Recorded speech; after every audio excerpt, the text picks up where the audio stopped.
Okay, everyone, I'm so excited to see all of you. I know some of you have your ingredients and some of you don't. What I've done here is I've made this as simple as possible by prepping a lot of my ingredients in advance. So I've been soaking my lentils. I also pre-prepped the beets. So on the recipe, you'll notice it asks for you to roast the beets in advance. Alternatively, you can use love beets, which are amazing. So I went today to Whole Foods and they were out of them. So I had to buy beets and I had to roast them, which was just another step that you don't really need to do because these are really, really good. Um, I'm going to prep this today and there's two sauce options. There's the tomato version, which is how I originally created the recipe, and it's delicious. But then because working at Wheelhouse, there are so many patients, myself included, who have genotypes where tomatoes are contraindicative to their plan.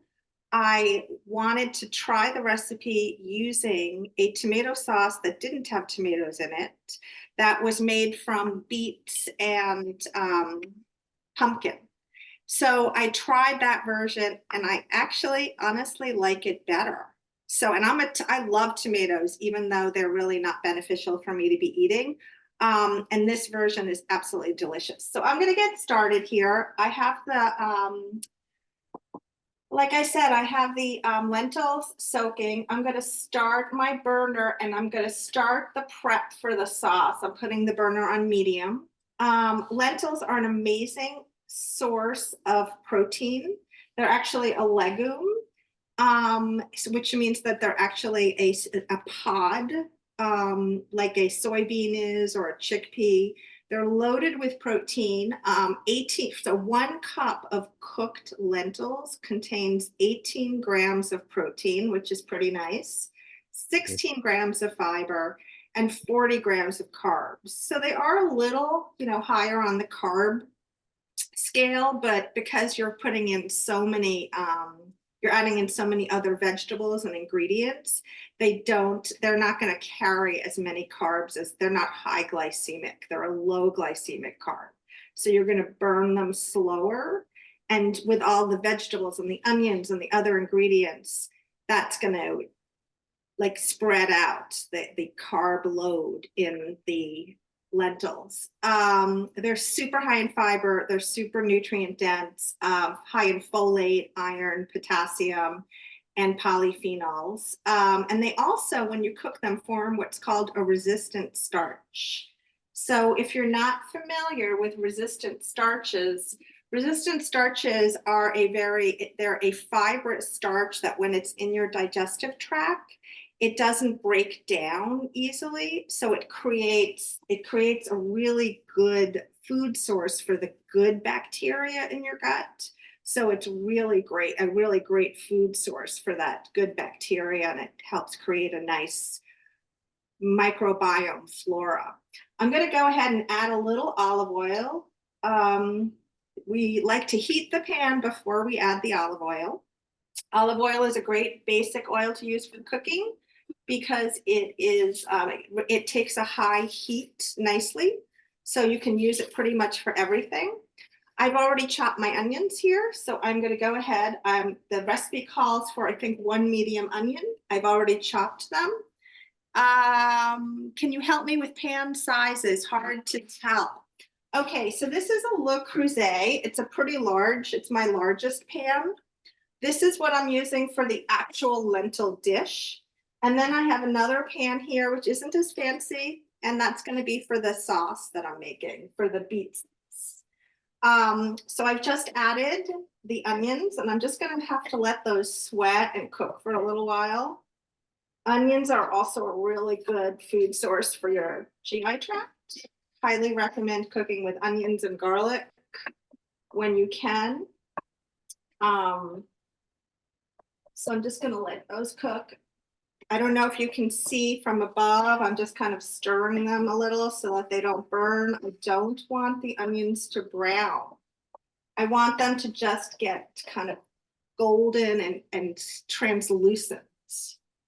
So that's going to take a couple of minutes. So while that's cooking, I have it on a kind of a medium low heat. This is an electric stove. I prefer a gas stove, but from what I understand now, most homes that are being built with electric stoves. So I'm going to let that cook. I have chopped 2 celery stalks and I've chopped 2 carrots. Now, classic bolognese sauce usually has garlic, celery, and carrots. Doesn't usually, actually, it has onion. It doesn't usually have garlic. I'm sorry, I'm going to take that back. However, I use garlic for this recipe, maybe because we're not using like red meat, which is the traditional protein. The garlic gives it an added zest. In the recipe, I call for 4 cloves of garlic, I believe. Yes. Now, I want to just mention, if you are doing this recipe using tomato sauce, the crushed tomatoes, then use the 4 cloves of garlic. If you're doing the pumpkin beet sauce, then I would just use 1 or 2 cloves of garlic because you're going to have additional garlic in the beet sauce. So just kind of make a note of that for yourself. I realized that last night as I was preparing the dish. So I'm just going to kind of chop up the garlic here. I don't know if you can see me. Yeah, I'm not very good at this. My daughter's really good at this. The other thing that's really good about, like what I love about this dish is you can kind of just add the flavors that you enjoy. It's not like baking where everything has to be so specific and so precise. If you love a ton of garlic, then just add more garlic. If garlic isn't your thing, then just, you don't have to add the garlic. I'm just gonna chop that up here. The onions are cooking pretty fast. So I'm gonna go ahead and deglaze the pan. And it's cooking a little faster than normal, maybe because I am in front of a screen. Normally I would cook it a little slower, but I'm just going to add a little water, just a splash. So you're going to see the pan just starting to deglaze a little there. So that we can keep the onion from burning and we can keep the onion in that, see how, I don't know if you can see it on camera, but it's starting to get really translucent and you can see the onion gets softer. Now I'm going to add the garlic. We don't want to add the garlic with the onion because the garlic can burn very easily. So we want to cook the onion first and then add the garlic when the onion is almost done so that we don't burn the onion. I'm sorry, burn the garlic. All right. So I've got that going. We can add our celery. This is also a good recipe because there really aren't a lot of ingredients in it. It's not one of those recipes where you have to like chop a million things. We're just going to stir that up a little. This is when I'm going to add my oregano. Now, I'm one of those people. My dad was Sicilian. He didn't have a cookbook in his kitchen. And if he explained a recipe to you, it was like just a little of this and a little of that. So I'm kind of a little from that school. I think in the recipe, I say 1 to 2 teaspoons of oregano. So if you're a little more on the cautious side, maybe start with 1 teaspoon. I'm just going to go ahead and sprinkle just by eye what I think I want in there. But this, again, that's chef's choice. If you prefer to measure it out, but start with less and then add more later when you taste it, because you can add more spice, but you can't take it away. So this is starting to cook up nicely. If you can see it there, yes, looks really pretty, all the colors. And remember, we don't have to cook it all the way because we're going to be cooking the lentils into it and I'm going to be adding the water. So I'm just going to give that a few more minutes. I'm going to add a little salt to it. I like Himalayan sea salt. Add a little salt there. Now, next step. I'm going to be adding the lentils. I have the lentils here. They've been soaking in the water. I can't unmute. Yes, I'm cooking. Awesome, Catherine. I can't wait to hear how it turns out. I have the mesh here. I don't have a bigger one, so I'm going to go off camera for a second so that I can just drain the water out of the lentils. So you might not be able to see me, but I'm basically just draining the water out of the lentils. It's 1 cup of lentils that I've been soaking for about 20 minutes. And I'm just going to go ahead now and I'm going to add it to our cooking vegetables. So soaking the lentils is really nice because it helps to break down amylase, which is a enzyme. And if we break down the amylase, the lentils will be more easily digestible. So it is a good idea. You don't have to soak lentils. It's one of the legumes and beans that you don't have to soak in advance. But if you have the time, I do recommend it. It's also going to shorten your cooking time a little bit. So I've got that starting to heat up, and I'm going to start to add the water. I like to keep my water room temperature for using for cooking. I also suggested if you wanted to, you could use vegetable broth. If you're not doing this as a vegetarian dish and you want to use bone broth, you know, get a little creative. If you feel like you do need more nutrients into your diet, you can do it that way. I'm going to go ahead and I'm going to start with 3 cups of water. So as I pour it in, the cooking starts to slow down. I guess, you know, another option here, which I'm just thinking of now, which I often do, is I heat the water in a separate pan so that when you add it, it doesn't slow down the cooking. And I probably should have done that here, but I didn't. But it's a nice little trick to like warm the water in like a tea kettle and then measure it out. But it's room temperature. My stove is pretty hot, so that shouldn't take too long to heat up. Yes? I had a question about the yeast. What is that for? Okay, the nutritional yeast we're going to be using toward the end. And I use nutritional yeast more as a flavoring when I'm cooking a meal that doesn't have meat in it, because it has a kind of like umami kind of flavor to it that is nice, and it lends itself to giving a dish a little more of that nutty, meatier taste.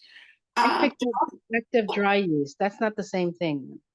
No, it's not the same thing. Nutritional yeast is high in B12. A lot of times vegans and vegetarians use it often in their diet to boost their B vitamin levels. But it's more, I really use it more just for flavoring. It's optional. You don't have to use it. So if you don't have it, don't worry about it. The dish will come out just as good. I actually didn't use it last night when I tested the recipe, and it was fine. Catherine is saying I'm subbing umami flavor, could sub, and I can't read the rest of it. I don't know what it says because I couldn't read the rest of the little bubble. I'm also going to add now a little bit of umi plum vinegar. Oh, mushrooms. Yes, you could use mushrooms. Catherine, that's a great idea because mushrooms add that kind of meaty flavor also. So yes, you could do that. You can really play around with this dish on your own and make it yours, and let me know what you do. I'd love to hear your variations. I'm using umi plum vinegar because a lot of at Wheelhouse, a lot of the food plans, vinegar shows up as best avoided on most people's plans. However, the umi plum vinegar is often allowed.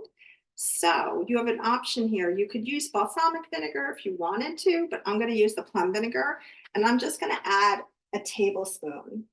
And in a bolognese sauce, we usually use a red wine, but I'm not adding wine to this.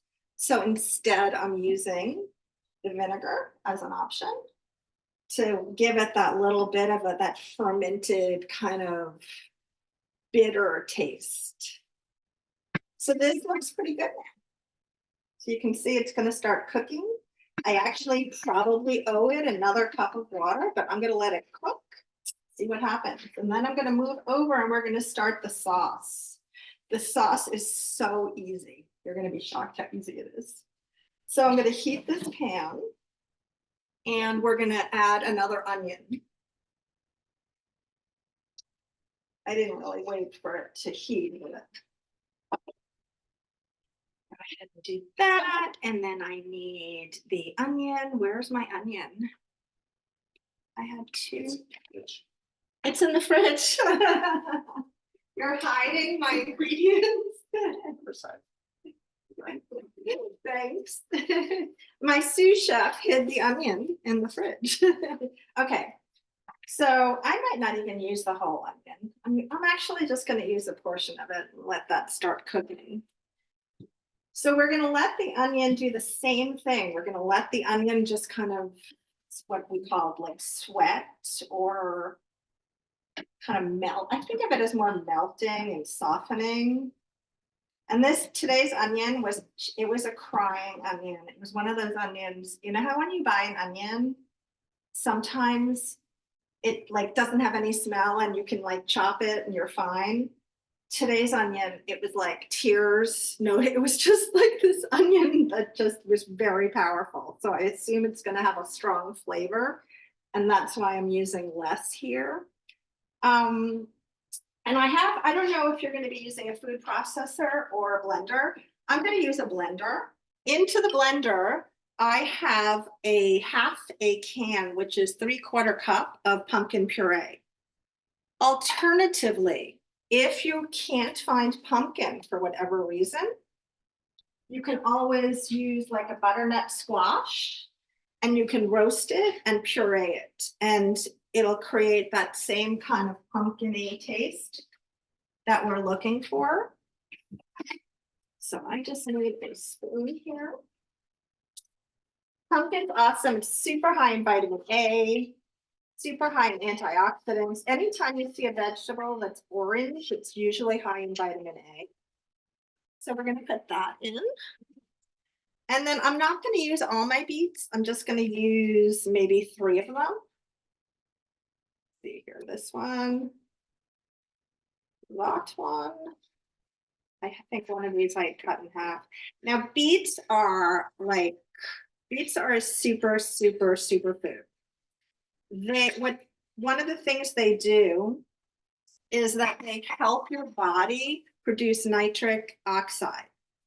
And nitric oxide helps your veins stay healthy and elastic. So it helps lower blood pressure and it helps counteract oxidative stress and inflammation. So it's a very, very important nutrient. It's also really high in like everything from vitamin C, flavonoids, phytonutrients, vitamin A, vitamin K. And one of the things about it is that beets are considered a functional food. So not only are they a food that has nutrients, but because they have these kind of medicinal effects that they help produce nitric oxide, which is so therapeutic for our body, we call it a functional food. The other thing to know about beets is that when nature packages foods, it usually packages the nutrients that it needs to boost the qualities that are going to be beneficial to your body. So, for example, the vitamin C in the beets helps to boost the nitric oxide production. The other thing to know, which is kind of random, is that the production of nitric oxide starts when you start to break down the beets with the saliva in your mouth. So if you use a mouthwash, studies have shown that will inhibit the production of nitric oxide from that beet meal or eating the beets like shortly afterwards. So just a little side note there. These onions are starting to soften. Beets are one of my favorite foods. They also help with methylation, which is important for DNA expression, and I could go on and on. Now, because I am using a blender and I'm not using the food processor, I'm going to add a cup of water into my blender. Because anybody that's used a blender knows you need to have some fluid or it's not gonna mix easily. I have to keep an eye on these onions. If you all want to help me and let me know when, if I start to forget about the onions, if you start to see them burn, please let me know. Because what I'm going to do here now is I'm going to run the blender with the beets and the pumpkins. So I'm just chopping a little more garlic. I'm going to toss that in again, just like we did for the lentils. I'm tossing that in now with the onions, letting the onions still cook down a little. Thinking the lentils are doing, I turned them down too low. They look like they're cooking. Red lentils cook super fast. Red lentils are really good for dishes like this. For salads, you want to use like black lentils or French lentils, which are those really small dark green ones. And for soups, those basic lentils are okay, but really my favorite are the red lentils. And they're super easy to digest. I don't know, anybody has experience with lentils? Sometimes I find that the green lentils are really hard to digest. Oh, Catherine, you subbed green, but red's your favorite. Yeah. So it'll be interesting. Let me know how it comes out with the green lentils. So this looks like it is, you need to cook the onions just a little bit more for the sauce, because we're not going to be cooking it as long as we're doing the, as long as we're cooking the lentils. All right. Optionally too, if you don't like chunks of onion in your sauce, you could put the onion in the blender and blend it up with the beets and the pumpkin. But I'm just going to go ahead now and pour. And I hope you can see this. It's this beautiful red color. It looks exactly like tomato. Exactly. Like if you didn't know, if you just walked into the kitchen, if someone in your family or your friend walked in, they would really think this was tomato. They wouldn't even doubt it for a second. I'm going to stir that. I really feel now that the texture is still a little thick. I'm going to put a little more water into my blender and just shake it up a little, just to get that, the last traces there. And also because I like my sauce not so thick.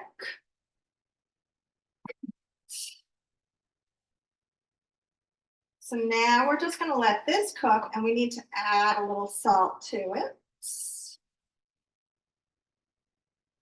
My salt. I'm just looking at my recipe here to make sure I didn't forget anything. Beets, pumpkin, onion, olive oil, basil. Oh, I forgot the oregano. So we have to add the salt and the oregano. I'm just going to let this cook for a little while. At this point for the sauce, you can also add a little fresh basil. Love fresh basil. It's my of all the herbs, I think basil is my favorite. So I'm just going to break some fresh basil in there, and I'm just going to toss a little oregano.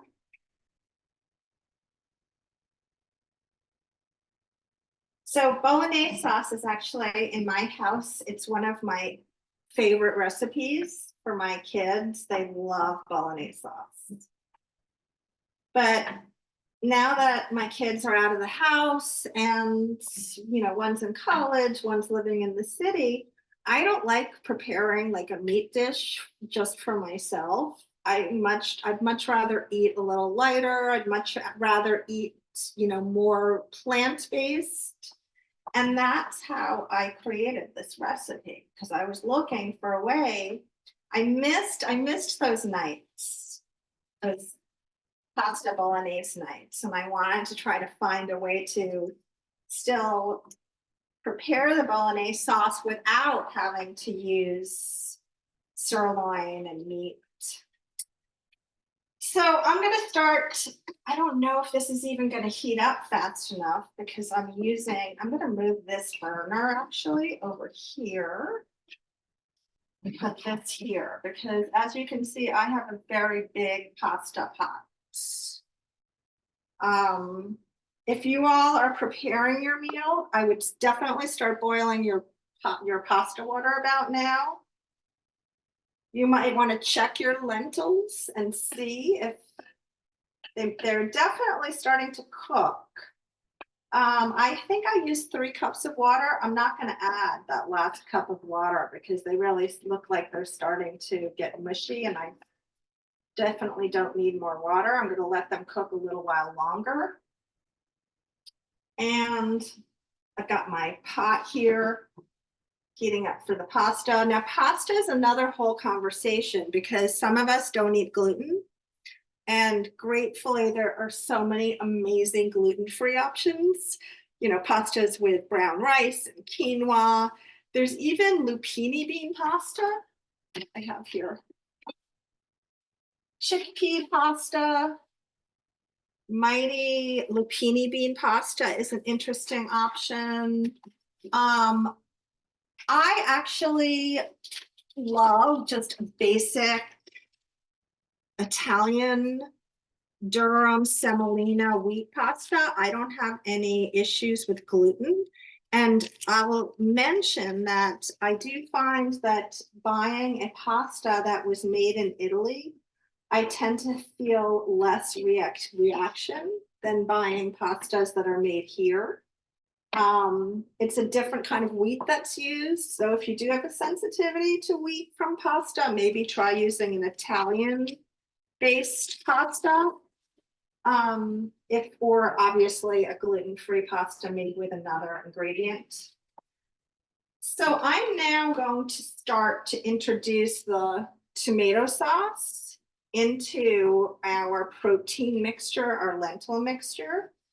Got a lot going on here on the stove, but I'm going to use, I'm going to do it this way. I'm not going to pour it all in. I'm going to introduce a little bit at a time because I might not need all of the sauce. I made a lot here. So I'm just going to introduce 3 cups here and start to stir it. I think I had the heat a little high because my lentils kind of got a little mushy. A little mushier than they did previously when I made this dish. I think it needs a little more sauce.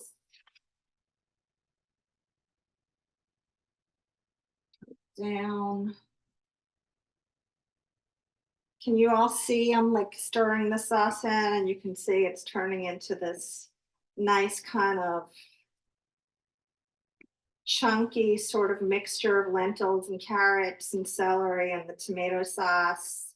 At this point, you might want to add a little more vinegar, a little salt. You might want to taste it actually to see what flavorings might be missing for you. I'm just going to do that. I need to turn it down. For some reason, it's so hot. Like bubbling here. How's everyone doing? Catherine, how's it going? Did you introduce the sauce yet?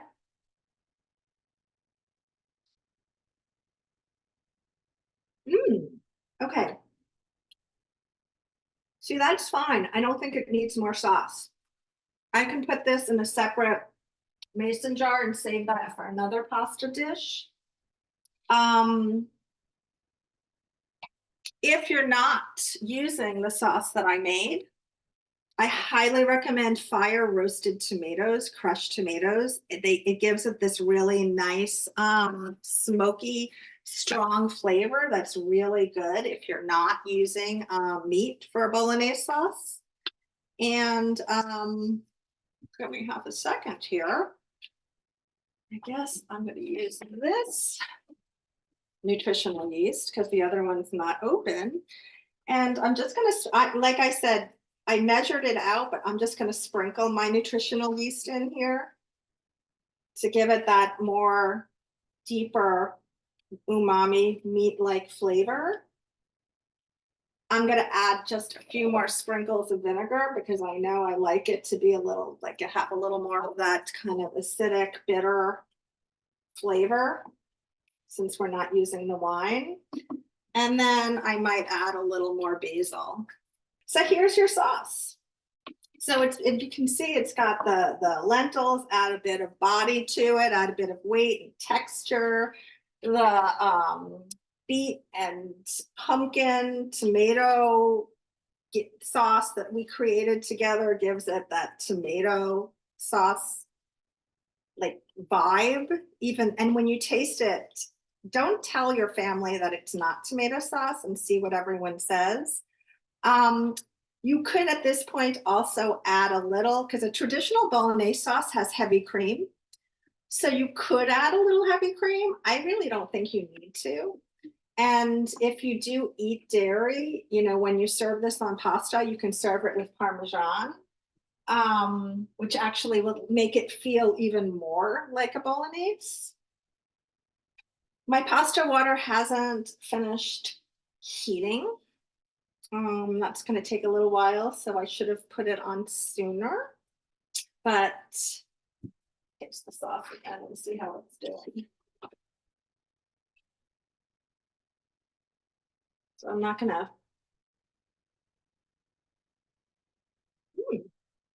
It's pretty good. Did you come by this recipe? What's up? How did you come by this recipe? I sort of made it up. Oh, I sort of made it up. I'm so sorry that my pasta isn't going to be ready for a while, and I don't want to keep you. I actually took out pappardelle noodles here that I'm going to be using for my pasta dish today. You could put this on spaghetti. You could do it on penne. You could do it on almost any type of noodle that's your favorite. Yeah. Does anybody have any questions?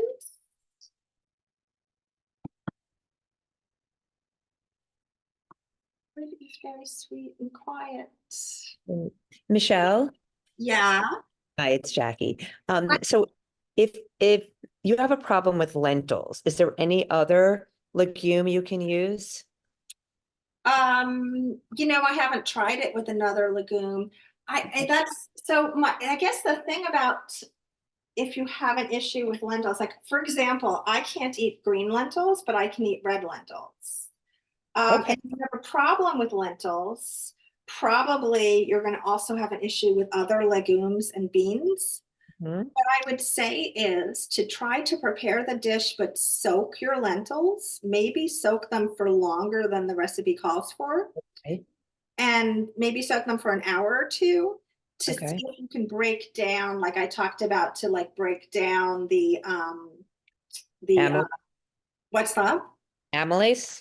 Exactly. So it has more amylase, but you're really breaking down. I forgot the word. I'm looking at my cheat sheet. I'm not afraid to tell you. There's it's not, I forget the name of what you're breaking down, but it'll open up, it'll release the amylase so that it's easier to digest, so that the carbohydrate element in the lentil would be easier to digest. So I would definitely recommend trying it by soaking it longer. Okay. Yeah, and let me know. I mean, I think basically of all the legumes, red lentils are the most gentle. Okay. So just let me know. I will. I'm going to try them. Yeah, I'd love to know how that turns out by soaking them longer. Oh, and the other thing, I should mention, try to get sprouted lentils. Oh, yeah. Okay. Those have been pre-soaked and dried. And most likely those will be your best option. Perfect. Yeah, that's what I would do. And if you can't find sprouted red lentils, I actually have sprouted black lentils here somewhere, and they're amazing. So Did you get Whole Foods? I actually got them on Thrive Market. I really like Thrive Market. okay. Things like that. Okay. Yeah, but you might be able to find them at Whole Foods. Okay. Really Great. good question, Jackie. Yeah, let me know what happens. I will. Yeah, my water's starting to boil. I'm gonna pour my pasta in, but that's gonna take about 15 minutes. Don't expect all of you to hang around and wait for my pasta to cook, but I don't have that big a stove, so I didn't really have room to get this big pot on there. Does anybody else have any questions?